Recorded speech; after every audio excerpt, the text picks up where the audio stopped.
Hello, welcome to Masters and Volts, the Business of Politics, a weekly video podcast which aims to bring you information about the business of electing candidates to office and influencing lawmakers. I'm here today with my co-host Bill Volz, and our guest is Bernie Porn, the president of EPIC MRA, which is an organization that conducts surveys on a variety of topics, including political preferences and preferences for political candidates. Whether we like it or not, politics is a business. It takes money, people, and organization to win elections and affect public policy. Polling is one of the key aspects of the current business of politics. And there are a variety of polling organizations that do work in this area. And one of the top ones is EPIC MRA. And we're very pleased to have our guest today. And I'm going to ask Bill to introduce himself and our guest. Bill Volz, professor at the Mike Ilitch School of Business at Wayne State. And my pleasure today to introduce Bernie Porn, partner and president of EPIC MRA, drawing on over 3 decades of research and communication experience. Mr. Porn's primary role with the firm involves the writing and analysis of survey research conducted for EPIC MRA's clients. He is also looked to by members of the media, academia, and others for commentary on a wide spectrum of topics researched by the firm. Mr. Porn is a graduate of Aquinas College in Grand Rapids, majoring in urban affairs and schooled in statistics. He was a staff member of the Michigan House of Representatives for 19 years, serving as Director of Communications from 1990 to 1992. He worked extensively on the 1981 and 1991 Michigan legislative and congressional redistricting. Welcome, Bernie. I'm glad to be with you. We're going to start with some questions about you. And I thought maybe if you could tell us a little bit about the personal journey, the people and experiences that brought you to being a pollster and being president and a founding partner of EPIC MRA. Back in college, the very first poll I did was for a professor at Aquinas College who decided to run for mayor, and we did a poll for him. I think it was a 500 sample survey of likely voters in the mayoral election for the mayor of Grand Rapids, and his name was Don Norris, and he taught a number of different topics. I also had him as a professor. We did the poll for him, and we told him that he wasn't going to win, but he was going to have an influence on who did win. And so he was happy with that and graduated from college. And then I worked on 2 congressional campaigns, the first of which was the Vanderveen campaign for the 5th Congressional District, which after Jerry Ford was appointed vice president by then President Nixon, his congressional district was open, and we worked for Dick Vanderveen against Bob Vanderlaan. And we won that seat. And I worked very closely with a group out of Boston, Massachusetts, Martillon Associates, and they did polling, and they pretty much had Dick Vanderveen in our debates that were set up for the campaign to basically continue to question Bob Vanderlaan as to why he would not call for Dick Nixon's decision to resign from office. And that was the only thing he said, because he wasn't really good in terms of debating. And so we tried to have him just focus on that one issue. And then I worked for the Bob Traxler campaign when he was running against a candidate, James Sperling, who was a assistant in the White House and worked for President Nixon. And I worked doing opposition research. And I'll never forget, I went to the Saginaw News and asked for a file on James Sperling, and they said, "Oh, you don't have any file."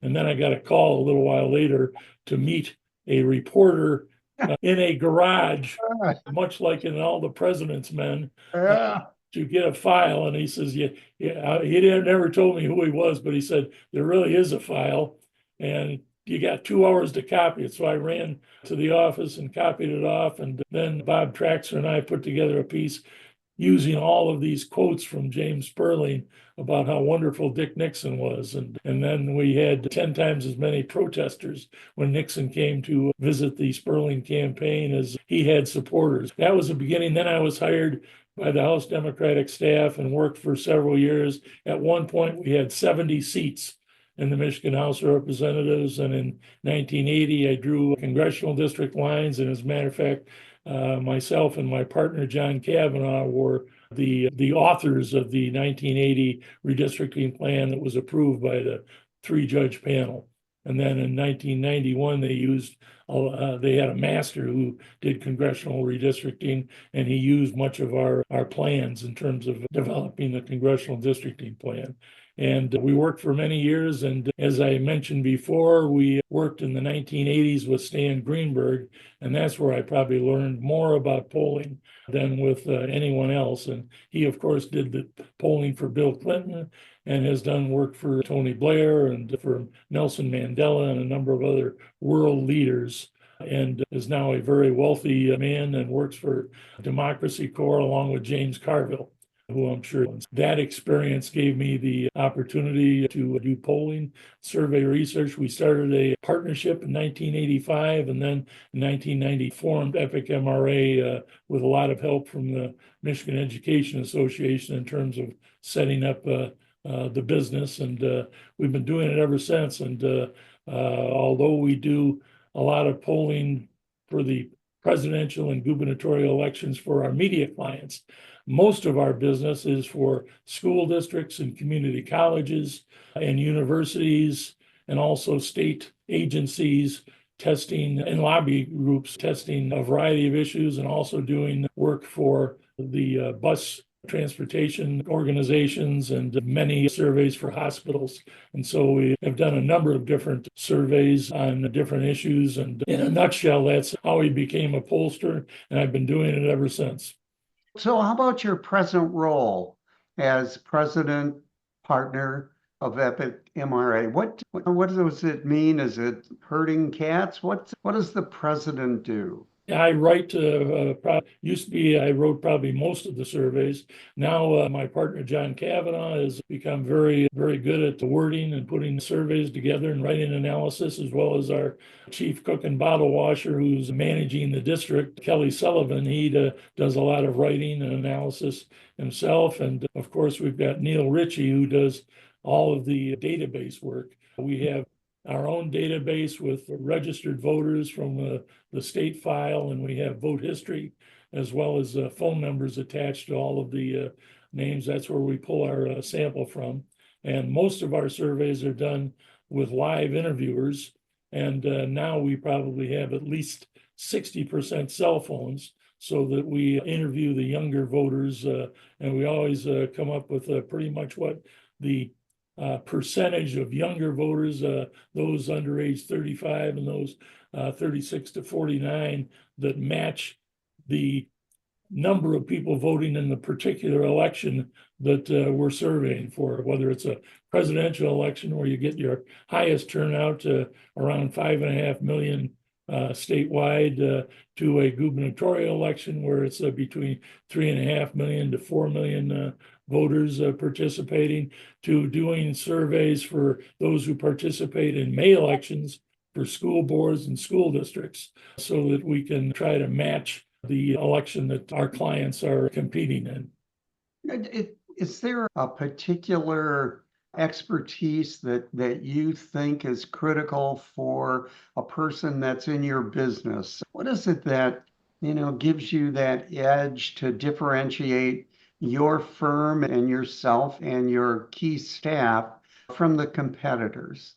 If you look at the epicmra.com website and you click on the press room, you'll see all of our surveys that have been released. And if you look at 2022, a couple of documents down, or 2 or 3, you'll see compare, the word compare, and that is comparing our results, our last survey, with the actual election results. And we had, I think, an 11-point lead throughout most of the campaign for Governor Whitmer.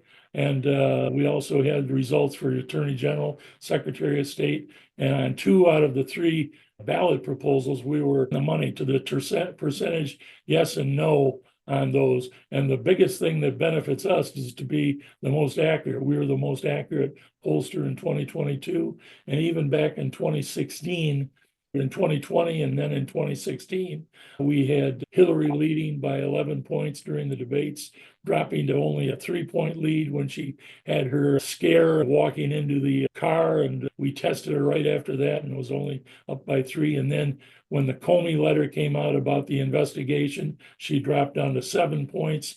And then with a week to go, 4 points, and it had dropped so precipitously, we were saying, and I was saying in interviews, that this is going to be a very close election and could well depend on whether or not the Hillary Clinton campaign can turn out Black voters in Detroit and in other Black areas in Michigan. And sure enough, they came about 11,000 votes short of turning out the number that they needed. And Hillary Clinton lost Michigan, even though they brought in Bill Clinton, Barack Obama, Jesse Jackson, and a number of other Black leaders to try and urge Black voters to participate in the election. It just was not enough.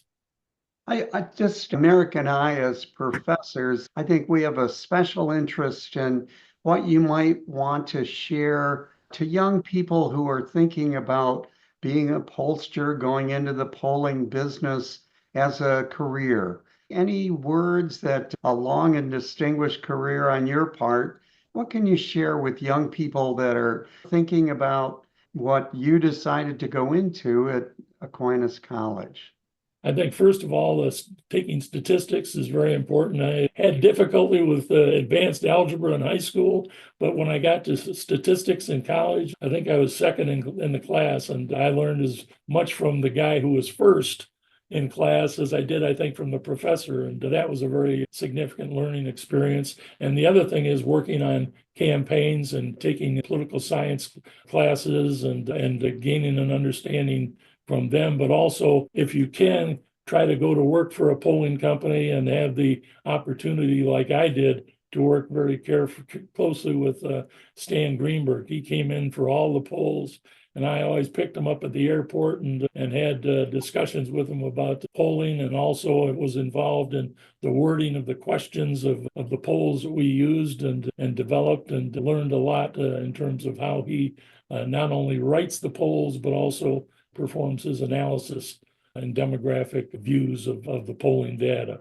And to the extent that they can try to do those types of things, and certainly working on campaigns and understanding if you can participate as a volunteer or a paid staffer on a campaign where you can see what the polling is that's done for the campaign. And that's something that quite often is not shared with everyone, but it is helpful to be able to look at the polling that is done, especially like in a Van der Veen campaign. The question about whether or not Richard Nixon should resign was just off the charts, and it was even significant among a lot of Republicans. And having our candidate, Dick Van der Veen, continually say, when is Bob Vander Laan going to agree with me and insist that Richard Nixon resign from office? Because at that point, Jerry Ford, the congressman in that district, would have become president. And so that was an even greater motivation for people to say, yeah, Richard Nixon ought to resign. And so Bob Vander Laan continued to refuse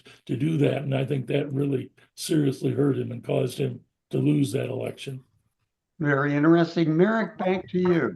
Bernie, we want to focus a little bit about your role as a pollster. I think it's fair to say, and correct me if I'm wrong, that you're also a business person. You have a business to run and make certain that you serve your clients and that you hire the right people and contract with the right people to get the work done. But you've also had extensive personal experience in polling yourself and bring a lot to the table in that regard. And we'd like to learn a bit about the art and science of polling, and maybe if we could focus on presidential, but it doesn't need to be. But we'd like to have a sense of how you conduct a presidential poll, for example, to ensure its accuracy predictive accuracy is one way of looking at it, but also its representativeness.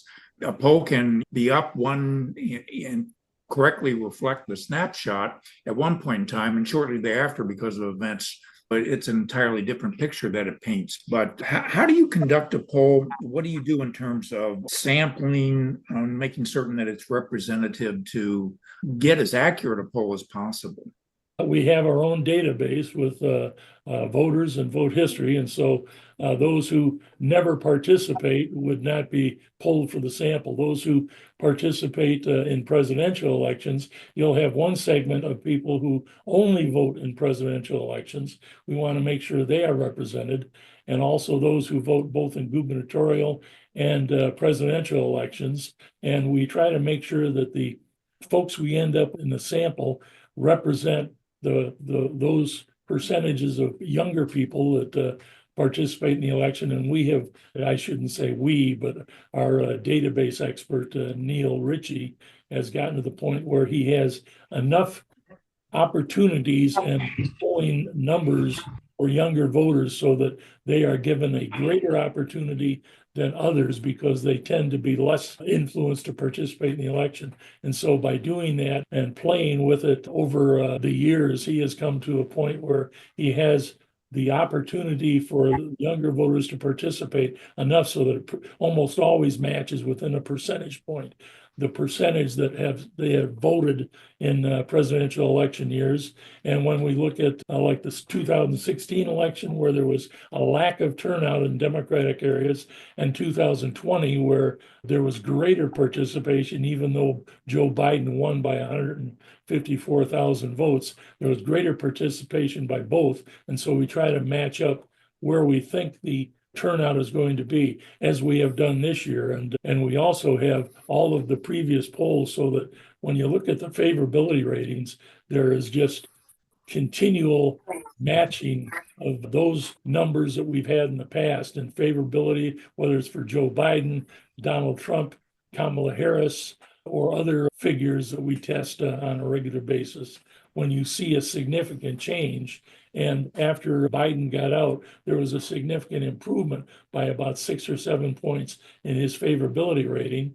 And Kamala Harris was down on the same level as Joe Biden, but after she was named the nominee, and again, she is not 81 years old or having difficulty articulating her speech and messaging, we saw her increase to a dramatic increase, in the national polling shows that about 16 points, which matches what our numbers show. She is underwater on favorability, but only by a couple points. And Donald Trump's numbers have also improved as the campaign has progressed. And we can see the previous polls and pretty much explain why things have changed on favorability and also on the matchup. For example, our most recent August poll had Donald Trump up by 1 point, but that was after Robert Kennedy had decided to get out of the election. All of the calling on that poll was done beginning the day that Robert Kennedy said, I'm out of it, I'm going to support Donald Trump. And we included that in the question that Robert Kennedy is out and that he's endorsed Donald Trump. And in that survey, you had Donald Trump getting 2 to 3% of the Kennedy vote, pushing him from the continual 2% lead that Kamala Harris had in not only our poll, but in other polls, to shifting to a 1 point lead for Donald Trump, which was explainable by Robert Kennedy getting out and moving 2 to 3% of his support to Trump. And that continues. And in the national poll, they designated it as about a 3% movement, which pretty much matches what we saw in our polling. In terms of how you conduct the poll, do you use telephones? Do you use online panels, texting? What's the methodology you use to collect the information?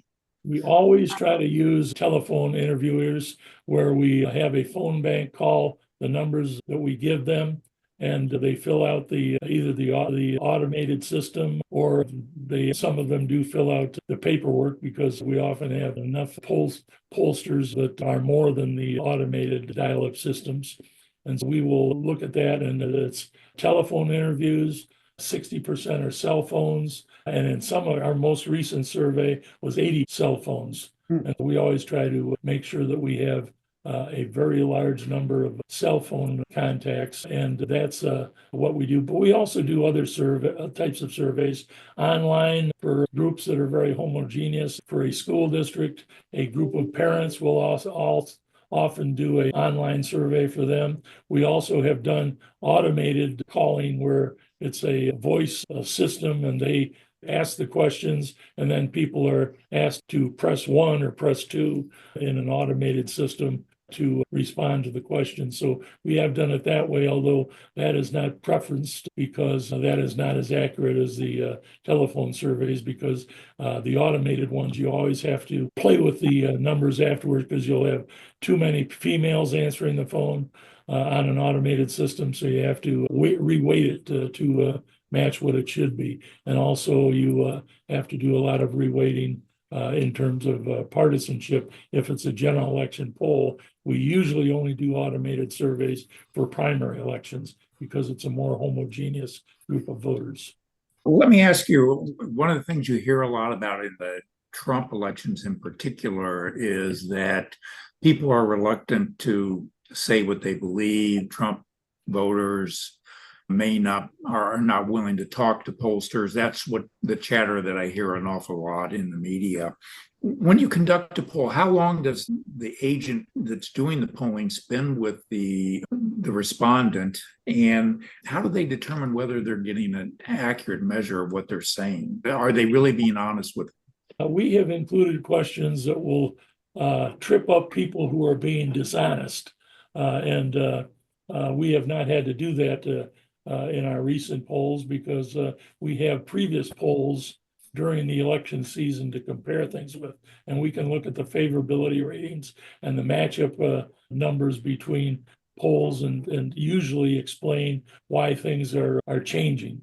But that's something that we have become fairly good at. But we do include sometimes, it's hard to tell why people won't participate in a poll for an election. So we don't really have the opportunity to test that, but we certainly will test whether or not they're being truthful. And if someone is not being truthful in some of the tests that we include, we will discard that interview and use a replacement interview for that person. We can get to the other question later, but just a real micro question. How much time would your agent spend with a potential voter on average in terms of doing the poll? We never want to have more than a 20-minute interview with respondents. And there are some times where we exceed that, 23, 24 minutes, but we always try to make sure that it's not more than 20 minutes long. As a matter of fact, when we do omnibus surveys, that's where we're not doing it for our media clients, we're just selling questions on our poll.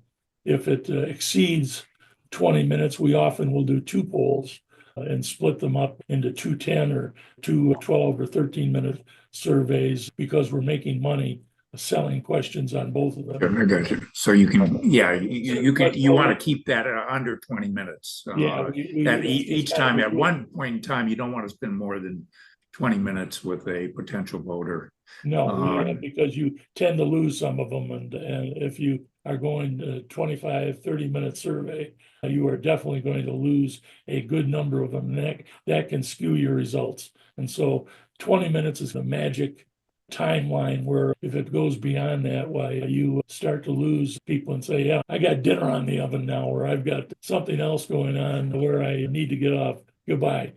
Bill, I'll turn things over to you. You mentioned, Bernie, about the changing technology that you've incorporated into your polling. I'm wondering, as a business professor, is that the cost of doing your business, the cost of polling, was it changed through the years? And what's been the forces behind the changing costs of polling? Our phone bank that we use usually pays above minimum wage, but when the minimum wage increases, as it has in the past few years, that is an increase in the price of conducting a 600 statewide sample. The cost will go up 10, 15%, but we have tried to keep our prices unchanged from the last few years. I think we did have one price increase to try and account for the increased cost for the polling, but we've tried to limit it because obviously for school districts, small school districts, and we have done surveys for 190 school districts in Michigan out of the 500 plus. We've done several community colleges on millage proposals that they have. And quite frankly, I think that we have been responsible for raising more taxes on people through helping school districts and community colleges sell their communities on increasing the taxes for whatever purposes. And we have also worked with intermediate school districts. The only way that school districts can have money for operations is if they get an enhancement millage through the intermediate school district or the RISA. And so we have worked with, I think, of those school districts, the intermediates that have passed enhancement millages, we have worked with more than half of them in Michigan. And I keep encouraging these school districts to try enhancement millages because I think a lot more of them would be able to sell to their communities the ability to do operations with an enhancement millage of 1 or 1.5% or a mill increase to help pay for the surveys that we conduct. Interesting. You've talked about I guess the ultimate sales perspective is just the accuracy of what your polling shows and how closely that compares to the final vote. I'm wondering if you could give our listeners some sense of where it is that sometimes pollsters go wrong. Where do the discrepancies come from? Where is it that people that perhaps aren't quite as thorough or sophisticated in their polling techniques? What is it about their procedures that allows the polling to incorporate a bias, or isn't it a true reflection of the public that's being polled? I think pollsters that buy their samples from companies that just provide a calling sample of phone numbers, they don't have the kind of capability that we do in terms of making sure that it matches the percentage of younger voters that actually participate in the election we are surveying for, whether it be presidential, gubernatorial, or a May election, where you will find a large percentage of older citizens participating in a school election. And it will be very minimal in terms of younger voter participation. And so having that ability, I think, is very helpful. The other thing where mistakes are made is if there are other things on the ballot and you're not aware of that, and you end up testing in a poll a tax increase. And a perfect example is in 2015, we did a survey for the Kalamazoo RISA group about the intermediate school district about a special education tax increase. And 65% in the survey that we did said that they would support the tax increase. And then Governor Snyder put the transportation tax increase on the same election. And I got a call from Dave Campbell, the superintendent in KRISA, and said, with this other proposal on the ballot, can that have an influence? I said, you bet it can. He said, can you immediately go in and test the likely turnout with that on the ballot? So we came up with some estimates and reconfigured the turnout. And when we retested the special ed millage increase, instead of 65%, it was 51%. And we predicted that it was about 40,000 were going to turn out in terms of voters, and that with the 51%, it would be about 21,000 people. And sure enough, the number of people voting was just over 40,000, and it was like 21,000 and some change.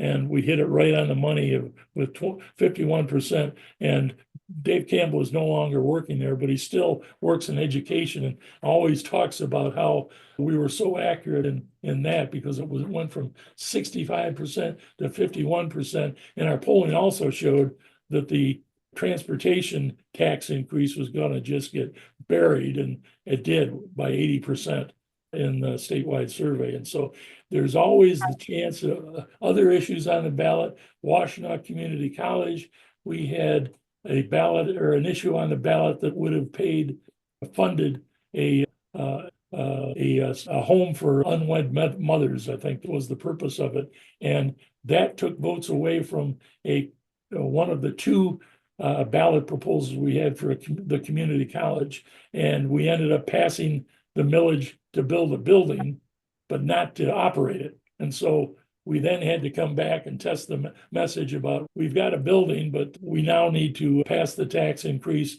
to have people operate it and have the building function as a job training facility. And sure enough, we were able to pass that. But having another thing on the ballot can often screw things up for you.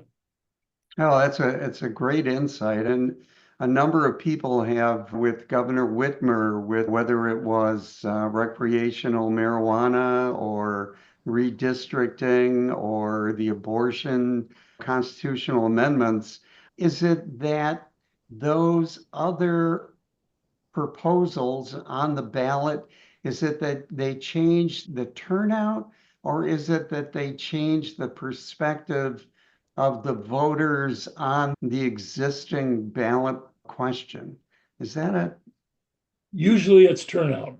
The abortion issue on the ballot in 2022 had a profound impact on turnout, and most of those folks that were increased turnout were voting Democratic, and that's why you had the consistent performance of 3 women running on the Michigan ballot for governor, attorney general, and secretary of state. Plus, you also had Donald Trump's selection and endorsement of some of the candidates that were on the Republican side. They were much to be desired in terms of what they contributed to the campaigns, because they are all very anti-abortion on the abortion issue, and so the advertisements wrote themselves, and they were attacked. And they also had a lot of other weaknesses that made it fairly easy for the 3 Democrats to win at the top of the ballot. And the performance of the yes vote on the abortion issue, with 57% supporting it, that had a lot to do with how other ballot proposals, the other 2, the only reason we didn't have it right on the money for all 3 proposals is that ballot proposal 2, late in the campaign, opposition had a lot of money to try and spend and advertise against it. And that caused the reduction in the level of support that we had prior to their advertising effort. Maybe one last thing, and just wondering if you have ever watched polling to push a narrative about a candidate, about an issue, that the poll itself is an attempt not so much to discern their attitude, but to move them in a direction toward a candidate, toward support of an issue, perhaps against an issue. Absolutely. Message test polling. Some people, where it's done for the media, would call it push polling, where they will say that the way a question is phrased or the order in which they appear can influence how people are going to respond. And actually, when you do a message test poll for a candidate or for the media, when you're trying to test the effect of a number of different issues, where you will ask an initial cold question on like the Harris-Trump ballot with the other candidates, and then you may test a Trump versus Harris question. But then you'll get into, now I'm going to read a number of different issues to you, and for each one, please tell me whether or not you think that Harris or Trump would do a better job handling that issue. And we tested 10 issues in our August survey, and 5 of them, people thought that Harris would do a better job. 5 of them, they thought that Trump would do a better job, including immigration fairly substantially, and the economy, which was much closer than people expected. And then national polling came out showing that the economy is, the gap is closing in terms of who people think, voters think would do a better job. And that's also why you saw Kamala Harris go to Arizona last week talking about immigration, and they'll probably try to start doing more advertising on that so that she doesn't have such a losing gap on that issue as she has in past surveys. And so you will ask a cold question and then say, now I'm going to read you some information about Kamala Harris and their positives. And for each one, tell me whether or not it's a very convincing, somewhat convincing, or not a convincing reason at all to vote for them. And you'll test it with some number of issues. And then they say, now I'm going to read some of the positive things for Donald Trump right out of his speeches and his reasons. And then you may ask a revote at that point, and then ask, now I'm going to read some of the issues that people have raised as concerns about Kamala Harris. Does this raise very serious doubts about Kamala Harris? Somewhat serious, or no real doubts at all? And that would be tested for a number of different issues. Same thing for Donald Trump. And then you ask a final vote. And then you can see what issues are moving people be supportive of one candidate or the other, and be able to then say, these are the demographic groups that we need to focus on with these messages to help our candidate, or these are the kind of things that, if it's done for the media, that the Harris campaign would probably do, or the Trump campaign would probably focus on in terms of issues. And sure enough, if you read the polling that just came out from Stan Greenberg, he tests all of these issues, including immigration, inflation, and recommends what Kamala Harris should be focusing on, which is inflation and prices more than anything else. And they're probably spending more time on abortion than maybe they should be, because I think people have pretty much made up their mind about how they're going to vote on the candidates on the abortion issue. You can still remind people of it, but I don't think you need to put the kind of emphasis that Democrats are putting on that issue right now. She needs to, I think, talk about prices and tax cuts for the middle class, and paying for it with increased taxes on the billionaires and on business that are not paying their fair share, according to her message, because those are the messages that I think resonate the most with voters, especially independent voters. Merrick, back to you. Oh, you're muted.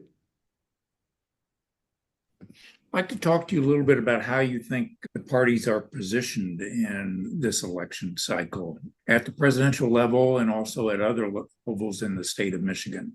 Nationally, I think, and again, this is based on what I just read this morning with the Stan Greenberg polling, and also what we are seeing in our Michigan polling, is even though Donald Trump had a 1-point lead, you had Alyssa Slotkin with, I think, a 4-point lead in the U.S. Senate race. And so Democrats are performing better than Kamala Harris for U.S. Senate in all of the battleground states, as I understand it, with the possible exception of Tester in his U.S. Senate race. And for U.S. Congress in the battleground districts throughout the country, Democrats are performing better than Kamala Harris. So it is entirely possible, even though it's going to be in the Electoral College very close. And Greenberg is predicting, and I think based on our polling, I would probably agree that Pennsylvania, Michigan, and Wisconsin are likely to go to Kamala Harris, but she might lose, and it's a 50-50 chance of losing some of those other states, Nevada, Arizona, and there was one other that was listed as a battle. North Carolina and Georgia. Those are very close, and indeed, because of some loss, Kamala Harris is not performing as well among Hispanic voters as she should. So that was one of the reasons I think she went to the border and started talking about immigration. But she's only up nationally 54 to 40%, and 40% for Donald Trump is the best he has ever done among Hispanic voters, notwithstanding the fact that he's talking about deporting 11 million or more in the plans that he has announced. And so that's a mixed bag. And when you look at the breakouts, younger Hispanic men are more supportive of Trump, and older Hispanic women are much more supportive of Kamala Harris. And so you have that unique breakout where some Hispanic voters are doing very well for her, and she's running well above where she should be running, and in other breakouts she's not. And so that could have an impact on those Southwest states and Georgia and North Carolina. I'd also like to ask you to comment about what you think about the current art and state of the field of polling. Are you comfortable with it? Are there things that could be used to improve the accuracy, such as artificial intelligence?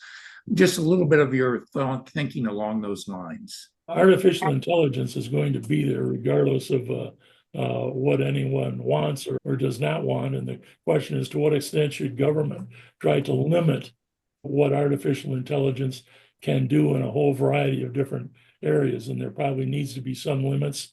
And in other areas, artificial intelligence can be of tremendous assistance. However, there's great fear among a lot of different groups about the potential that artificial intelligence is going to replace jobs and the living that people can make. And I think that artificial intelligence can be useful to enhance maybe the automated polling, but when you get into the analysis of the polls, I think that it is as much an art as it is a science.